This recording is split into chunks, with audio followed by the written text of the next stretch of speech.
Hello friends, जैसा कि आप सब जानते हैं 10 October world mental health day के रूप में सेलिब्रेट किया जाता है। और वर्ल्ड मेंटल हेल्थ डे का जो ये डे है, जो 10 अक्टूबर क्यों सेलिब्रेट करते हैं, इसके पीछे कारण है कि लोगों को मानसिक बीमारियों के प्रति ज़्यादा से ज़्यादा जागरूक करना। आज आप सब जानते हैं लगभग 13.7% हमारी पॉपुलेशन मानसिक बीमारी से पीड़ित है। मीन्स अप्रॉक्सीमेटली 1 in 6 और 7% is suffering from psychiatric illness, जो कि मेजर इलनेस की बात कर रहा हूँ।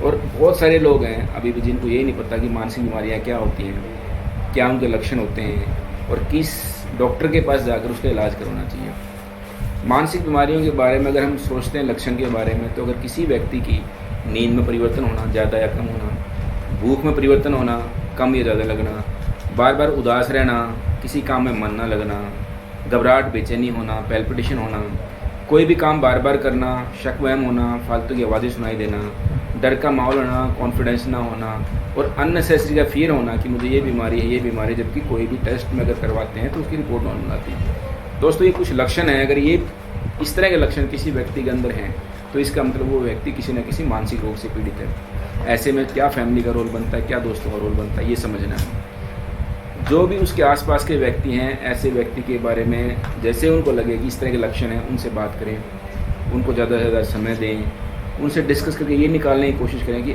आखिर ऐसे सिम्टम्स उसके अंदर आए क्यों।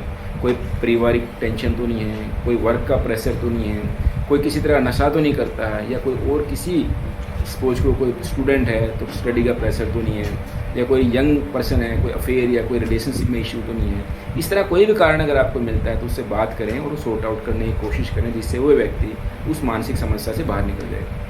लेकिन आपने देखा बहुत सारे केसेस में ऐसा होता है कि बात करने के बाद भी वो व्यक्ति खुश नहीं रह पाता, उदास रहता है, या उसकी जो मानसिक अवस्था है उसमें जितना सुधार होना चाहिए वो नहीं हो पाता।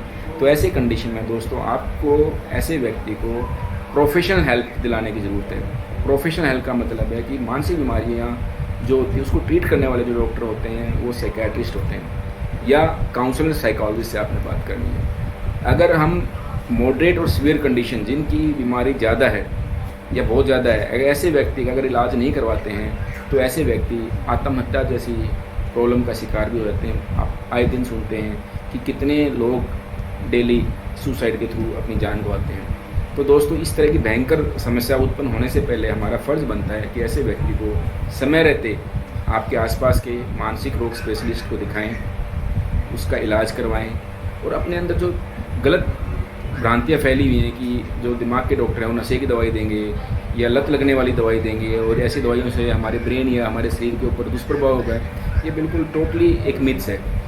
मानसिक रोगों की जो दवाइयाँ हैं वो भी सेम ऐसी ही हैं जैसे फिजिकल डिजीज़ में काम करती हैं, डायबिटीज़, हाइपरटेंशन, दूसरी बीमारियों में काम करती हैं, ऐसी ही दवाइयाँ काम करती हैं। बस आपको एक कांस्टेंट ऑब्जर्वेशन, कांस्टेंट सुपरविजन में वो मेडिसिन लेनी होती हैं, डॉक्टर को दिखा कर लेनी होती हैं। अगर किसी दवाई की ज़रूरत नहीं है ताकि डॉक्टर टाइम रहते उसको बंद कर दे। प्रॉपर इलाज करवाने से कोई भी बीमारी का सॉल्यूशन निकालना इजी है, ना कि उसको इग्नोर करके सिंपल बीमारियों को कॉम्प्लेक्स बनाना है। होता क्या है कि मैक्सिमम केसेज में उन बीमारियों को हम प्रॉपर समय रहते किसी डॉक्टर से हेल्प लेते नहीं, जिससे वो बीमारी सिंपल से कॉम्प्लेक्स बन जाती हैं और फिर इलाज सिंपल ना रह के लंबा चलता है। फिर हमें लगता है कि यार दिमागी बीमारियों में तो डॉक्टर बस दवाई खिलाते रहते हैं। अगर हम समय रहते इलाज करवाएं तो कुछ दिनों में ही ट्रीटमेंट कंप्लीट भी हो जाता है और ऐसे व्यक्ति ठीक भी हो जाते हैं। समाज, सोसाइटी के सपोर्ट के साथ साथ एक व्यक्ति की अपनी पर्सनल रिस्पॉन्सिबिलिटी बनती है बीमारियों से दूर रहने के लिए। वो क्या रिस्पॉन्सिबिलिटी है? अपने लाइफस्टाइल में चेंज करने का। आज कितने सारे व्यक्ति हैं, हम देखते हैं ना उनका सोने का टाइम है, ना जागने का टाइम है, ना खाने का टाइम है, सारा दिन मोबाइल पर लगे रहते हैं, रात को 2-2, 3-3 बजे तक जागते रहते हैं, सुबह 10, 11, 12 बजे उठ रहे हैं, ना उनको अपनी फैमिली की फिक्र है, ना कुछ है। ऐसे व्यक्ति अगर हम लेट सोएंगे, लेट जागेंगे तो हमारी एनर्जी लेवल वैसे ही कम होगा।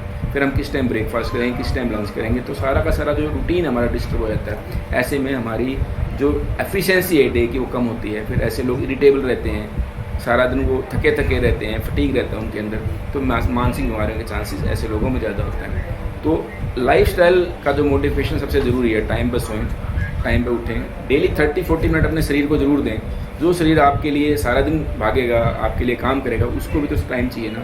अपना स्क्रीन टाइम मिनिमाइज़ रखें, 3-4 आवर से ऊपर जितना हो सके स्क्रीन टाइम ना रखें, जो कि आज के दिन कंट्रोल करना आसान नहीं है, लेकिन जितना हो सकता है करें। अपने आप को फ्रेंड से, बाकी फैमिली मेम्बर से और इधर उधर दोस्तों के साथ जितना टाइम हो सके वो मिलने जुलने की कोशिश करें। उससे क्या होता है कि आपको एक मोनोटोनस लाइफ से बाहर निकलने का टाइम मिल जाता है और आपके अंदर हैप्पी हार्मोन रिलीज होते हैं। काम में इंटरेस्ट लें, डेली अपनी दिनचर्या बनाएं, एक सोचें सुबह उठ के कि जो मर्जी हो जाए आज मैंने अपने आप को खुश रखना है और बुरी प्रवृत्ति से दूर रखना है। बस इस तरह की छोटी छोटी अगर टिप्स फॉलो करते हैं तो आप देखोगे कि आपकी लाइफ में बहुत ड्रामेटिक चेंज आता है और काफ़ी सारा स्ट्रेस आप मैनेज कर सकते हो।